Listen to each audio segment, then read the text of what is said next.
Tout d'abord, je tiens à ce que l'on se félicite du vote du Parlement européen qui saisit ainsi la Cour de justice concernant le Mercosur. Et je salue la mobilisation du Sénat et de ce Parlement qui, et je pense que c'est très partagé sur ces bancs. Monsieur le ministre, ma question s'adresse à vous, mais également au Premier ministre. 4 ans de concertation démocratique et décentralisée associant collectivités, agriculteurs, associations, services de l'État et citoyens. 4 ans pour bâtir un schéma d'aménagement et de gestion des eaux du bassin de la Vilaine. Un schéma ambitieux, juridiquement solide et partagé.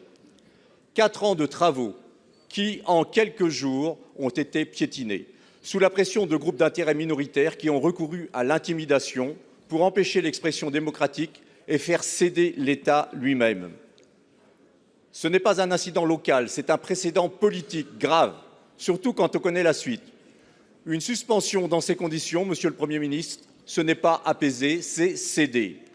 Ce que vous appelez une suspension des décisions locales sur la politique de l'eau est en réalité un renoncement. Renoncement à la protection des milieux aquatiques, renoncement à la prévention des pollutions, renoncement à l'adaptation au dérèglement climatique, alors même que la raréfaction de l'eau et les conflits d'usage s'aggravent partout sur le territoire. Vous avez donc choisi de désavouer les instances légales, de court-circuiter les territoires et de renoncer aux objectifs environnementaux pourtant inscrits dans la loi.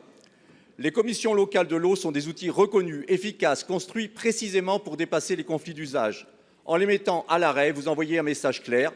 La démocratie recule devant la loi du plus fort, les lobbies gagnent. Monsieur le Premier ministre, allez-vous continuer à gouverner sous la pression des intérêts particuliers au mépris de l'intérêt général?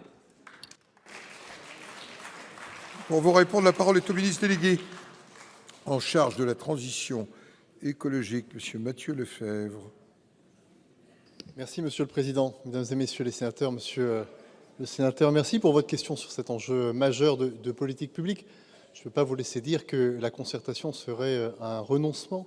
La politique de l'eau est évidemment définie au plan national, mais elle doit surtout faire l'objet d'adaptation au plan local entre l'ensemble des parties prenantes. Et je le dis ici devant la Chambre des territoires, il est bien logique qu'on puisse avoir une appréciation au cas par cas en fonction de la ressource disponible dans l'ensemble des territoires. S'agissant du schéma d'aménagement de gestion des eaux d'Ille-et-Vilaine que vous évoquez, un point qui est essentiel, me semble-t-il, c'est que l'ensemble des acteurs qui travaillent depuis 2022, et le travail qui a été mené depuis 2022 n'est en aucun cas vain, partagent le double objectif d'améliorer la qualité de l'eau en Bretagne et de réduire les pesticides. La question maintenant, c'est comment faire pour parvenir à une solution qui puisse être consensuelle entre tous les acteurs. Le préfet, au local, a rencontré l'ensemble des parties prenantes et il est jugé utile de laisser un petit peu plus le temps à la concertation pour avoir une solution qui soit consensuelle. C'est une décision qui s'inscrit pleinement en conformité de la décision qu'a prise le Premier ministre d'avoir un moratoire sur les décisions en matière d'eau, parce que précisément de la concertation peut naître des solutions qui sont consensuelles.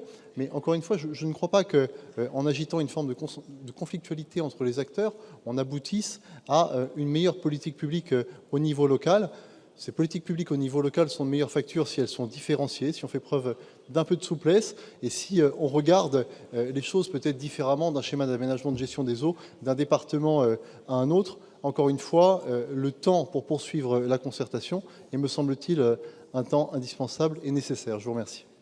Vous avez quelques secondes. Et quelques secondes.